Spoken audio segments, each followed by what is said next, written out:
السلام عليكم ورحمة الله وبركاته.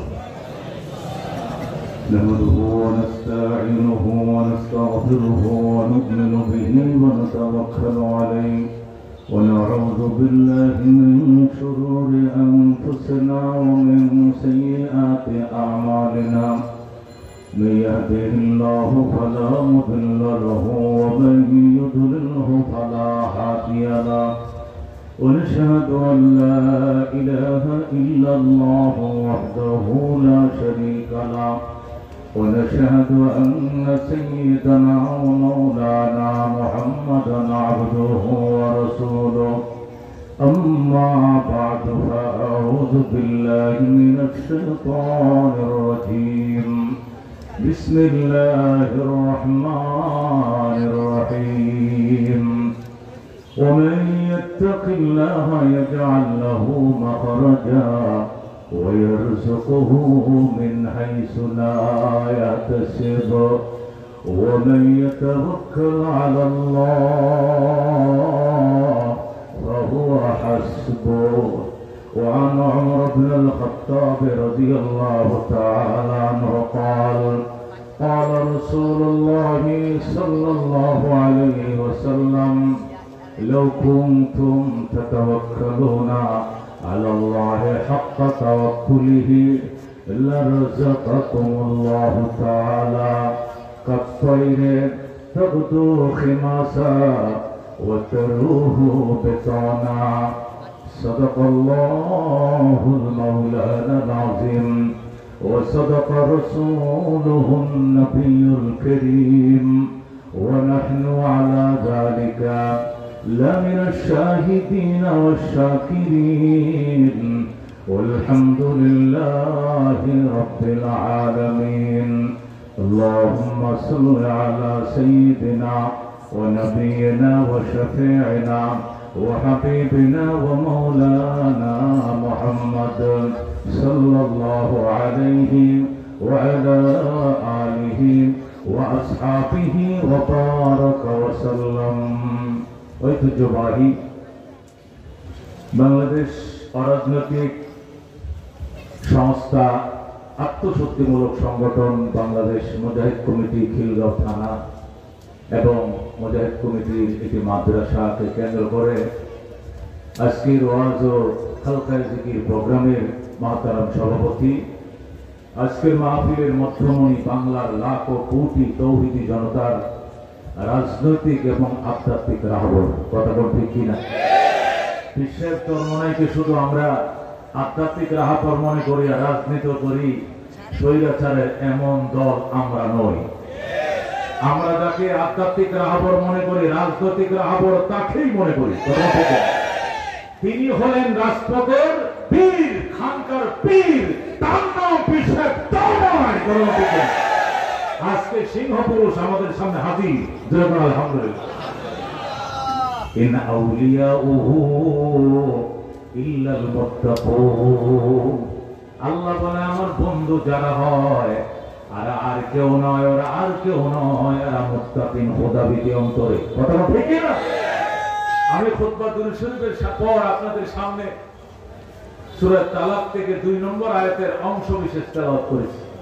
এখান থেকে কিছু কথা বলতে বলতে হুজুর চলে আসবেন। হুজুর আসা মাত্রই ছেড়ে দেওয়া হবে, এর আগেই ছেড়ে দেবেন ইনশাআল্লাহ। মুহতারাম হাজির, আল্লাহ তাআলা এক বিদগ্ধ বুজুর্গের সহবতে কিছু সময় দিয়া হৃদয় নিংড়ানো কিছু কথা শোনার নেশায় এখানে একত্রিত হওয়ার তৌফিক দান করেছেন। যেরকম আলহামদুলিল্লাহ। দোয়া করি গুনার গাঁটুনি বহন করে এসেছি, মোনাজাত শেষে আল্লাহ যেন নিষ্পাপ করে বাসা বাড়িতে ফিরায়। যেরকম মুহতারাম হাজির, পৃথিবীর শ্রেষ্ঠ সম্পদ, দুনিয়া আখিরাতের শ্রেষ্ঠ সম্পদ হলো তাকওয়া। কথা ঠিক কিনা? কারণ যারা মুত্তাকিন হয়, তাকওয়ার দম যারা অর্জন করে, এদের সামনে খোদায় পাক ব্যতীত আর কোনো কিছুই নাই, সব তুচ্ছ, একমাত্র আল্লাহই তার সামনে মহান। কথা ঠিক কিনা? তাকওয়া যারা অর্জন করেছে, ওমাইয়াত্তাকিল্লাহ, আল্লাহ বলেন যারা তাকওয়া অর্জন করেছে, খোদা ভীতি যারা অর্জন করেছে, খোদাকে যারা ভয়ের মতো ভয় করেছে, ইয়াজাল্লাহু মাখরাজা, একে ব্যারিকেড দেওয়ার জন্য, আটকানোর জন্য, এরে ফেসাদে ফেলানোর জন্য যে যত আইন বাঁধো না কেন, যত ষড়যন্ত্রের জাল বোনো না কেন, আমি আল্লাহ নিজের হাতে ধরে ছিন্ন ভিন্ন করে দিব তোমার ষড়যন্ত্র।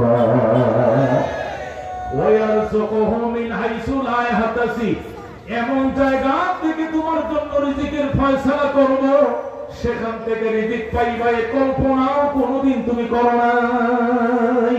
আল্লাহু আকবার।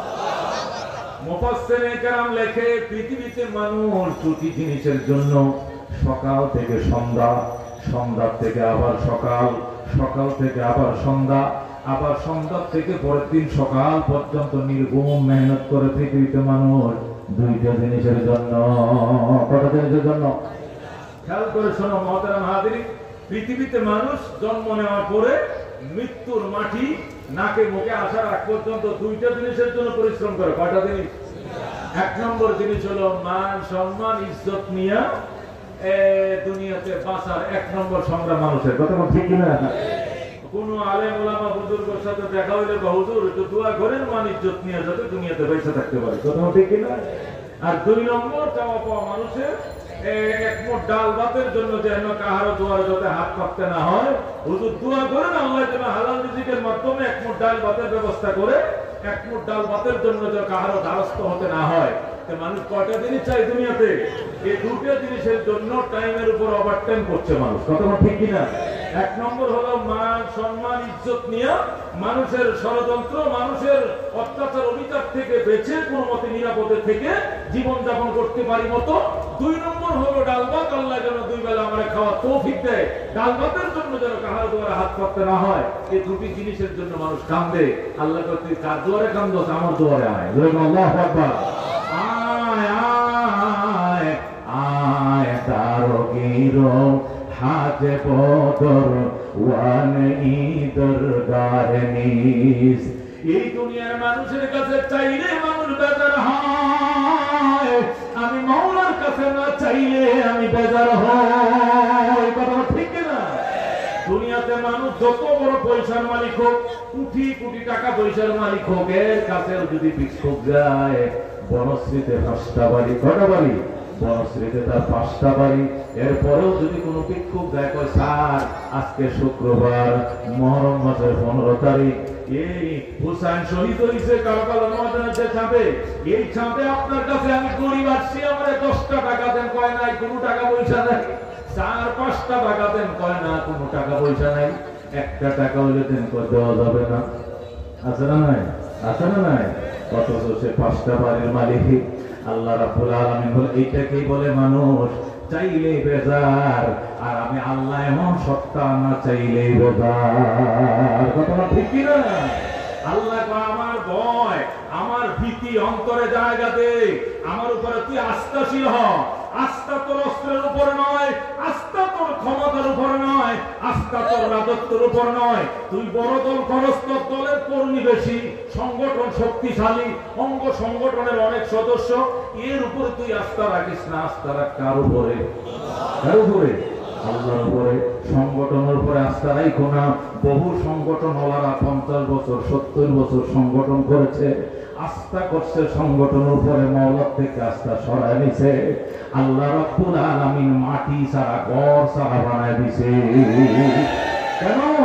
এরা আস্থার সংগঠন উপর ভরসা করছে। আওয়ামী লীগ আমাকে সরাইতে পারে, আমাকে দৌড়াইতে পারে, এমন শক্তি দুনিয়াতে না, এইভাবে বলতো। কথা ঠিক না? আল্লাহ কয় তোর থেকে আমার আস্থা যখন সরে যায়, তখন তুই ওই চৈত্র বৈশাখ মাসের দিনে শিমুল গাছের তোলা যেরকম হালকা হয়ে যায়, আল্লাহ যখন কাহার থেকে সমর্থন উঠায় নেয়, তার চেয়েও হালকা হয়ে যায়। কথা ঠিক না? এই জন্য আস্থা কার উপরে থাকবে? আল্লাহ বলেন ইন আউলিয়াউহু ইল্লাল মুত্তাকুন, আমার আউলিয়া শুধু ওরাই যারা আমি আল্লাহর উপর আস্থাশীল হয়। আল্লাহু আকবার। ভরসা করব কার উপরে? চাইবো কার কাছে? পাইবো কার কাছে? দিতে পারে কে? নিতে পারে কে?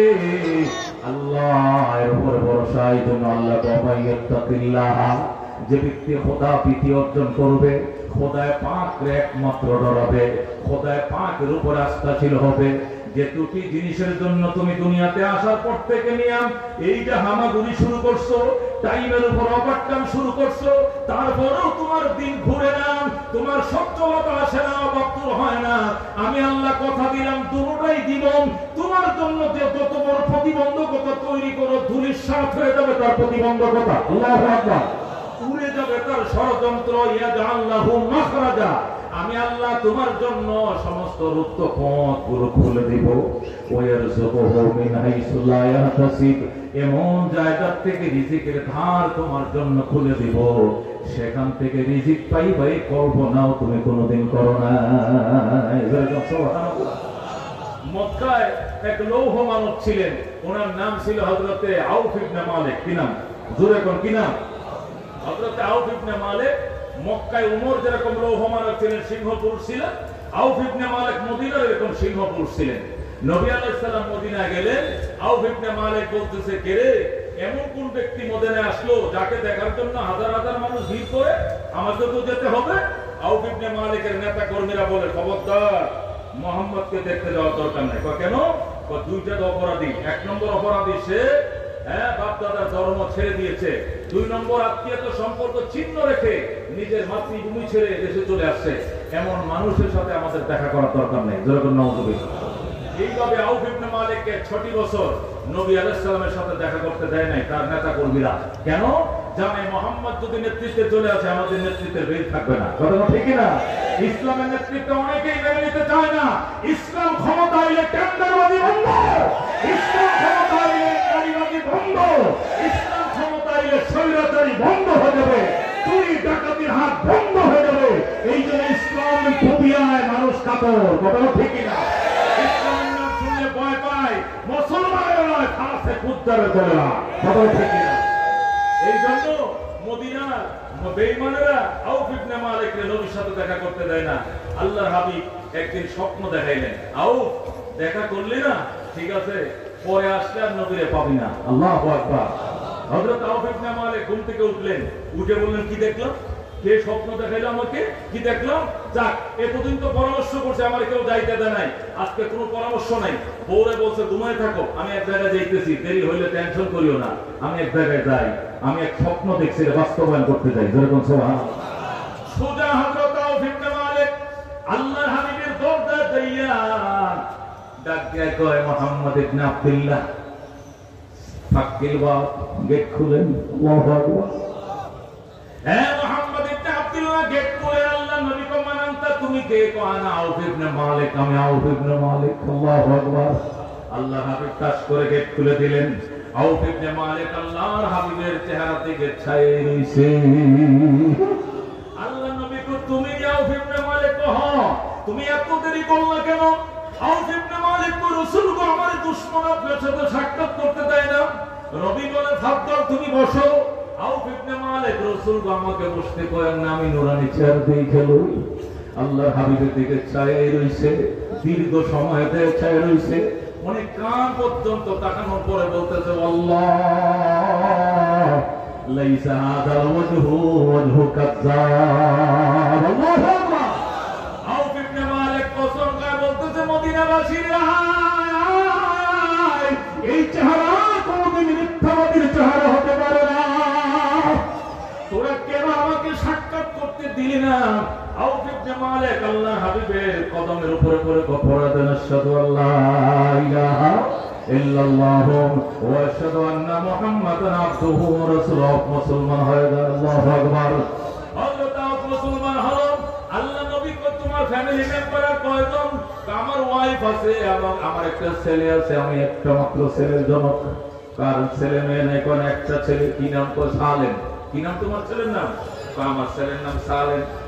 হুজুর, আমার স্ত্রী আছে, আমার একটা ছেলে আছে, আমরা ফ্যামিলি মেম্বার 3 জন, আর কেউ নাই। আল্লাহর হাবিব কয়, সালেমকে নিয়ে আইসো, তারও কালমা পড়ো। আল্লাহু আকবার। নবী দরবারে আওয়াজ দেয়া কয়, রাসূলুল্লাহ, আমার কর্মী সমর্থকরা যদি জানতে পারে আমি মুসলমান হইছি, আমার মাইরে ফেলাইবো। এই কারণেই তো আমি 6 বছর আপনার সাথে সাক্ষাৎ করতে পারি নাই। আল্লাহর হাবিব কয়, আল্লাহর প্রশংসা করো, ইস্তেগফার বাড়াও, আল্লাহর প্রশংসা করো, ইস্তেগফার বাড়াও, তোমার পশমের ক্ষতি বেঈমানরা করতে পারবে না। হযরত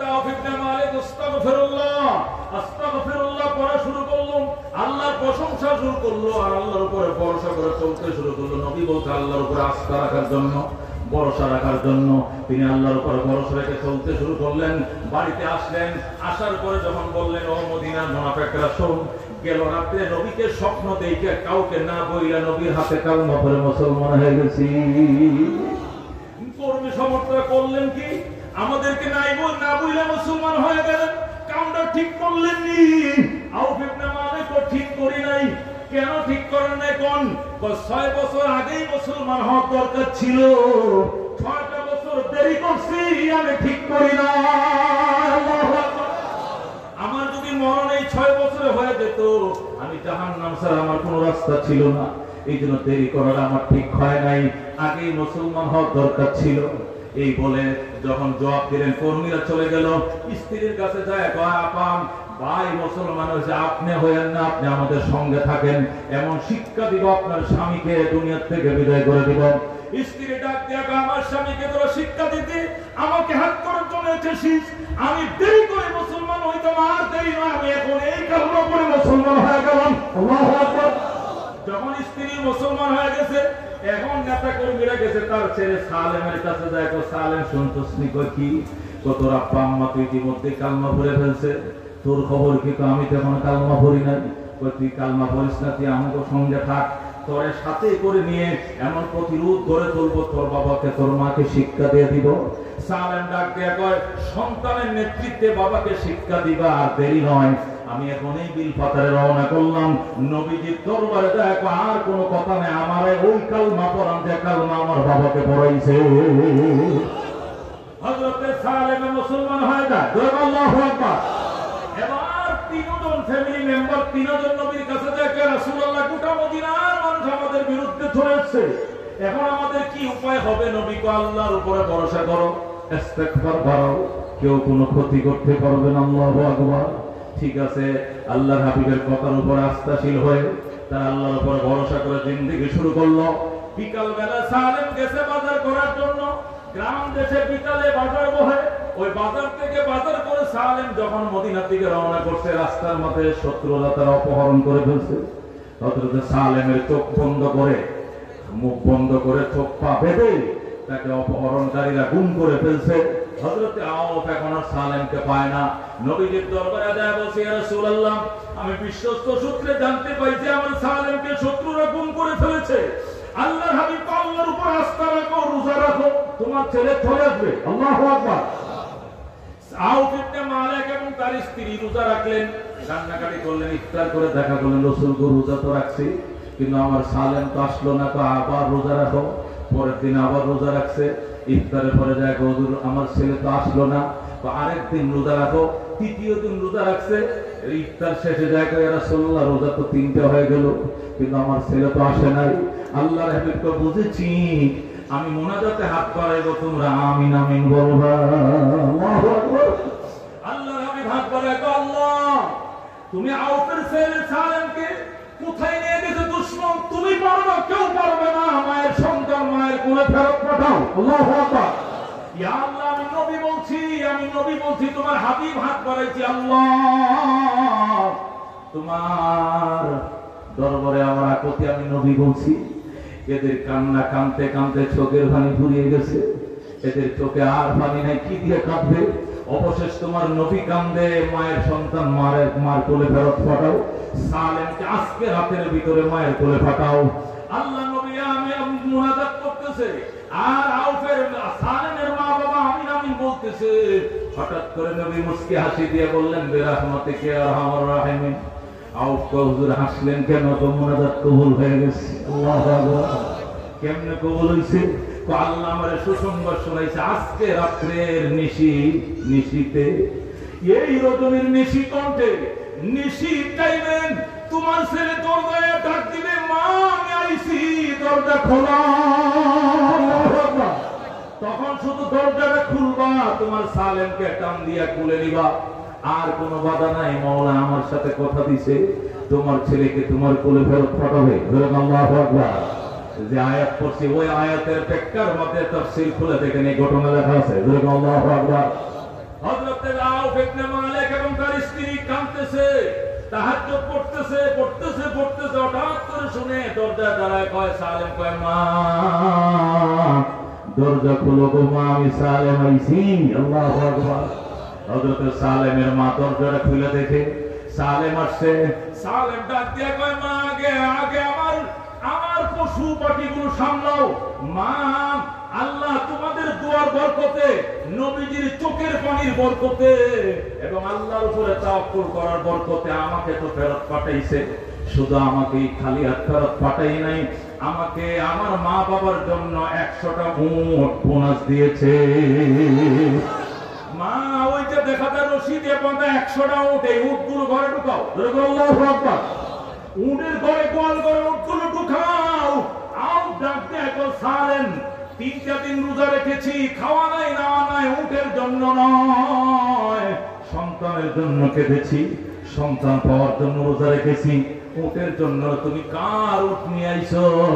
সালেম বলে, মা গো, আমি কার উট আনি নাই, আমাকে গভীর ওই জঙ্গলের ভিতরে মরুভূমির মাঝখানে লকাপে তারা মারছিল। হঠাৎ করে আকাশ অন্ধকার হয়, এমন টর্নেডো শুরু হয়েছে, শত্রুরা যে যেদিক করে পলাইছে। আমি লকাপ টান দিয়া খুলে আমি বের হয়ে চলে আসছি। মদিনার রাস্তা খুঁজে পাচ্ছিলাম না, যেহেতু আমাকে মুখ বেঁধে কোথায় নিছে আমি তো চিনি না। হঠাৎ করে কে যেন আমার বলতেছে, সালেম ডাইনে চল, ডাইনে চল, মদিনা ডান দিকে। আমি তখন ডাইনে শুরু করলাম, কিছু দূর যাওয়ার পর মদিনার রাস্তা আমি চিহ্নে ফেলাইছি। আল্লাহু আকবার। যখন আমি মদিনার দিকে রওনা করলাম, হঠাৎ করে ছায়া দেখি রাস্তার ধারে অনেকগুলো উট একটা রশি দিয়ে বাঁধা। তখন আমি দাঁড়ায় পড়লাম, হায় রে, কার উটগুলো না জানি চলে যাচ্ছে বা চুরি হয়ে যাচ্ছে জানি না। আওয়াজ আসতেছে, এগুলো অন্য কাহারও উট নয় সালেম, এই উটগুলো রবের পক্ষ থেকে তোরে ঠিক করা হলো, তুই নিয়ে যা। আগামে আমাকে বলা হচ্ছে, সালেম এটি অন্য কাহারও উট নয়, এটা গড় রব, এটা কি গিফট অফ দ্য রব, এটা রবের পক্ষ থেকে তোমাকে উপহার দেওয়া হয়েছে, তুমি নিয়ে যাও। এই কথাটা একবার দুইবার না, আমি 3বার যখন শুনছি, রবের পক্ষ থেকে তোমাকে গিফট করা হয়েছে, তুমি নিয়ে যাও। এরপরে আমি চিন্তা করলাম, এতগুলো উট কেমনে নিব? রশির মাথা ধরে যখন টান দিলাম, একটার মাথায় ধরে টান দিছি, অটোমেটিক সব কটা আমার পিছনে চলে এসেছে। আউফ ইবনে মালিক ডাক দেয়, না এই সমস্ত কথা আমি মানি না, নবীর দরবারে চলো। সালেম বলে, ঠিক আছে, আগে উটগুলো বাঁধো, উটগুলো খেজুর বাগানে বাইদা। এরপরে সালেমকে নিয়ে তার বাবা মা নবীজির দরবারে যায় ঘটনা বলল। আল্লাহ নবী ডাক দেখো, সালেম কথা সত্য নিকো সত্য, যদি আপনার সন্দেহ থাকে তাহলে জিবরাইলকে ডাইকে মালিক থেকে জিজ্ঞেস করে নাও। আপনার যদি সন্দেহ হয় তাহলে জিবরাইলকে আপনি কল করলেই তো মিস কল দিতে এসে যাবে। আল্লাহু আকবার। আপনি জিবরাইলকে ডাকেন এবং ফতোয়া জিজ্ঞাসা করেন, আমার বাবা মার জন্য উটগুলো বৈধ কিনা, আমার জন্য হালাল কিনা জিজ্ঞেস করেন। আল্লাহ নবী বলেন, ঠিক আছে বসো। আল্লাহ জিবরাইলকে পাঠান, সাথে সাথে এই সূরা তালাকের 2 নম্বর শেষ অংশটুকু, 2 নম্বর আয়াতের শেষ অংশটুকু দিয়া আল্লাহ রাব্বুল আলামিন জিবরাইলকে নবীর দরবারে পাঠিয়ে দেন। আল্লাহু আকবার। জিবরাইল এসে গেলেন, আল্লাহু আকবার, ওয়া মান ইয়াত্তাকিল্লাহা ইয়াজআল লাহু মাখরাজা ওয়া ইয়ারযুকুহু মিন হাইসু লা ইয়াহতাসিব। জিবরাইল এসে কয়, ইয়া রাসূলুল্লাহ, হাবিবাল্লাহ, আমার আল্লাহ এই আয়াত দিয়ে পাঠাইছেন, এটা সূরা তালাকের 2 নম্বর আয়াতের সাথে এড হবে। আল্লাহু আকবার। 2 নম্বর আয়াতের সাথে এটা অংশ বিশেষ জয়েন হয়ে যাবে। এই আয়াতটা সূরা তালাকের ভিতরে ঢুকবে। এখানে আল্লাহ তাআলা কর্মসূচি দিয়েছেন, যারা বিপদে আপদে আল্লাহর উপরে ভরসা করে আস্থা রাখে তাদের জন্য 2টা পুরস্কার। আল্লাহু আকবার।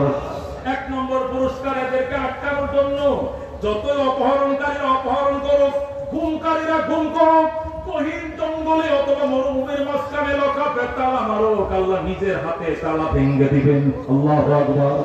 অপহরণের পথ খুলে দিবেন। 2 নম্বরে এমন জায়গা থেকে রিজিকের ব্যবস্থা করবেন, সেখান থেকে রিজিক পাবে এটা কোনোদিন সে কল্পনাও করে নাই। আল্লাহু আকবার। আল্লাহর হাবিব ডাক দেখো, জিবরাইল বলতেছি, এই উটগুলো সালেমের বাবা মার জন্য আল্লাহর পক্ষ থেকে গিফট করা হয়েছে। হে আউফ ইবনে মালিক, তুই কি উঠ নিবি না? নিমু তো আপনার থেকে জিজ্ঞাসা করছে, এখন তো নিমু। তোমার যদি নিতে মন না চায় তাহলে উটগুলো আমার দিয়ে দাও। আল্লাহু আকবার। আমি উটগুলো গ্রহণ করলাম। সালেম ডাক দেখো বাবা, সব কয়টা উট তোমাকে দিব না, এই উটের সালিশের জন্য আমাকে নবীজির দুয়ার পর্যন্ত এনেছো। এই জন্য যার সালিশের মাধ্যমে ফয়সালা পাইছি ওই নবীকে আমি 50টা উট দিয়ে গেলাম। নবী হবেন 50টা উটের মালিক, আর 50টা উট আমার বাবা মা ভোগ করবে। ওই দিন আল্লাহ নবী ওই হাদিসটা বলেছিলেন, আন ওমর ইবনে খাত্তাব রাদিয়াল্লাহু তাআলা আনহু قال قال رسول الله صلى الله عليه وسلم لو كنتم تتوكلون على الله حق توكله لرزقكم الله تعالى كالطير تغدو خماسا وتروح بطانا. الله اكبر. আল্লাহর হাবিব বলেন, ও ইমানদার মুসলমানেরা, ভরসা আল্লাহর উপরে ভরসা যদি করার মতো করো, আল্লাহর উপরে ভরসা করার মতো যদি করো, যেভাবে তাওয়াক্কুল করলে তাওয়াক্কুল বলে, আল্লাহর উপরে ভরসা করার মতো যদি ভরসা করো, লারযাকাকুমুল্লাহ, আল্লাহ রাব্বুল আলামিন রিজিকের ধার তোমাদের জন্য খুলে দিবেন। আল্লাহু আকবার। আল্লাহ হাবিব বলেন, কাত্তইরে যেরকম পাখি, তাগদু খিমাসা ওয়া তারুহু বেতানা, পাখি সকালবেলা খালি পেটে পূর্ব দিকে রওনা করে। পূর্ব দিকে রওনা করছে পাখি, কই যায়? মাছ খাইতে যায়। কই যায়? পুঁটি মাছ খাইতে যায় বক পাখি। কে খাইতে যায়? মলা মাছ খাইতে যায়, দারকিনা মাছ খাইতে যায়। পুঁটি মাছের চাষ করে নাই, মাছের কোন ঘের করে নাই, সে পুঁটি মাছ কই পাবে? আল্লাহর উপরে ভরসা করে ডানা মেলে পাখি যখন পূব দিকে রওনা করছে, নবী কয় যাওয়ার টাইমে খালি পেট গিয়েছিল ভোরবেলায়, ও তারও পেত না, সন্ধ্যা বেলায় মাছ খেয়ে পেট ভরে বাসায় ফিরে। আল্লাহু আকবার। মাছ যেরকম মাছের, পাখি যেরকম মাছের ঘের না করো পেট ভরে মাছ খায়া, পাখি যেরকম মাছের ঘের না করেও, মাছের প্রতীক না করো মাছকে পেট ভরে, ইমানদার আল্লাহর উপরে ভরসা করার মতো যদি করতো, তাহলে দুনিয়ার আসবাব অবলম্বন না করেও আসমানি খাবার খেয়েও তার পেট ভরত। ও দোস্ত, কি বুঝলাম? ভরসা কার উপরে? আস্থা হবে কার উপরে? দলের উপরে ভরসা করিও না। বহু বড় দল দেউলিয়া হয়ে গেছে, কথা ঠিক কিনা? আরো কিছু বড় দলগুলো অহংকার শুরু করেছে, কথা ঠিক কিনা? করিও না বাবা, অহংকার করিও না। আস্থা রাখো কার উপরে? তোমার পরিচয় বিএনপি না, তোমার পরিচয় আওয়ামী লীগ না, তোমার পরিচয় জাতীয় পার্টি জামাত না, তোমার পরিচয় তুমি রবের গোলাম। কার গোলাম? আল্লাহু রাব্বুনা মুহাম্মদ নাবিয়ুনা। বলেন, আল্লাহু রাব্বুনা মুহাম্মদ নাবিয়ুনা, নাহনু মুতিয়ুহুমা, নাহনু কুল্লুনা হিজবুল্লাহ, লা নাখাফু ইল্লাল্লাহ, ওয়াতাসিম বিহাবলিল্লাহ, মুজাহিদ ফি দীনিল্লাহ, আল-জিহাদ সাবিলুনা, নুকিমু ফি দীনিল্লাহ, লা ইলাহা ইল্লাল্লাহ, নুকিমু ফি দীনিল্লাহ, লা ইলাহা ইল্লাল্লাহ, লাইসাল মুলকু লিজ-জালিম ওয়ালাল মুলকু লিল-খাইন, লা নাখাফু আমেরিকা ওয়ালা নাখাফু রাশিয়া। ঠিক না?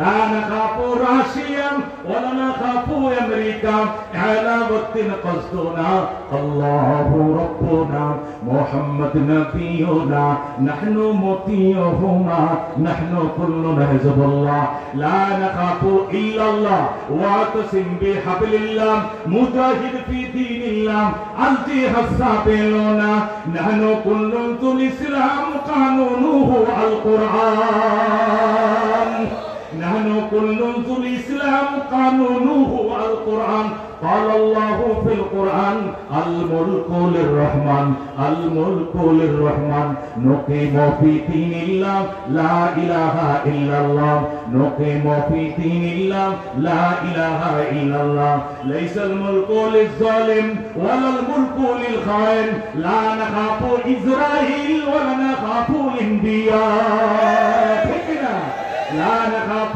إنديا ولا نخاف إسرائيل على وقت قصدنا الله ربنا محمد نبينا نحن مطيعهما نحن كلنا حزب الله لا نخاف إلا الله واعتصم بحبل الله مجاهد في دين الله الجهاد السابلون الجهاد السابلون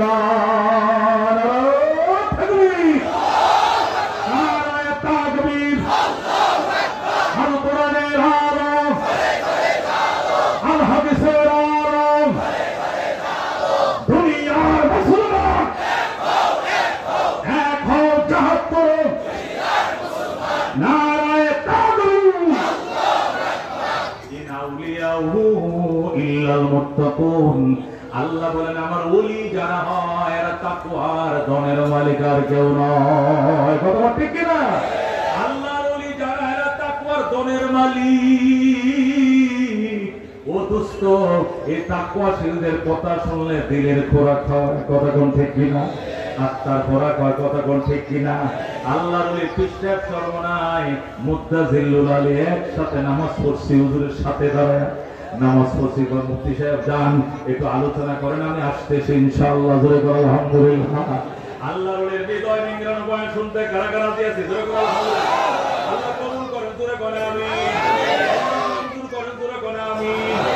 ও দোস্ত আল্লাহর ওলিকে একজন আল্লাহর বান্দা এখানে এই পাশে একটা 2 কাঠা জায়গা দিয়েছে। কয় কাঠা? 2 কাঠা জায়গার দাম কমপক্ষে 2 কোটি টাকা। কয় কোটি টাকা? কমপক্ষে 2 কোটি টাকা একটা জায়গা আল্লাহর বান্দার হাতে কাগজপত্র দিয়ে হুজুর আমরা দিলাম। আপনি এখানে মাদ্রাসা করেন। যেরকম আলহামদুলিল্লাহ। কি করেন? মাদ্রাসা করেন। জায়গাটা নিচা, মাটি ভরাট লাগবে, ডুবা কমপক্ষে 200 গাড়ি মাটি লাগবে। কয়শো গাড়ি? আল্লাহর নবী আমি দোয়া করতেছি, জান আপনি বলেন দেবে। আমি জিজ্ঞাসা করলাম এক গাড়ি মাটির দাম কত? কয় ধরেন না 5000 টাকা। একটু কম হইতে পারে, 3500 4000 এরকম পাইতে পারি, সর্বোচ্চ 5000 টাকা। আমি বললাম কোনো ব্যাপার নয়, কোনো ব্যাপার নয়। আল্লাহর ওলি চিশতিয়া সাবিরিয়া তরিকার সিংহ পুরুষ বাংলার জিন্দা শাহজালাল বিশ্বাস করব না। কথা ঠিক না? আজকে হক কথা বলার জন্য কিসের আমেরিকা, কিসের বিএনপি, কিসের আমেরিকা, কিসের লন্ডন, কিসের ইন্ডিয়া হিসাব করে কথা বলে না। এই সিংহ পুরুষ এই এলাকায় একটা দিনই প্রতিষ্ঠান করবে। আল্লাহর এক বান্দা যদি 2 কোটি টাকা জায়গা দিতে পারে, আমি কি 5000 টাকা দিয়ে এক গাড়ি বাড়ির পয়সা দিতে পারবো না? পারবো না ইনশাআল্লাহ। পারবো না ইনশাআল্লাহ। আমি প্রথম একজন আল্লাহর বান্দা চাই হুজুর আমি ইনশাআল্লাহ 5000 টাকা যদি হয় এক গাড়ি, তাহলে আমি 10 গাড়ির পয়সা দিব। একজন আল্লাহর বান্দা বলেন যে হুজুর ইনশাআল্লাহ আমি 50,000 টাকা দিব, আমার টাকা দিয়ে প্রথম 10টা গাড়ি আল্লাহর ওই মাদ্রাসার মধ্যে ফেলবেন। এই ডুবার মধ্যে আমি প্রথম 10টা গাড়ির পয়সা দিতে চাই। একজন আল্লাহর বান্দা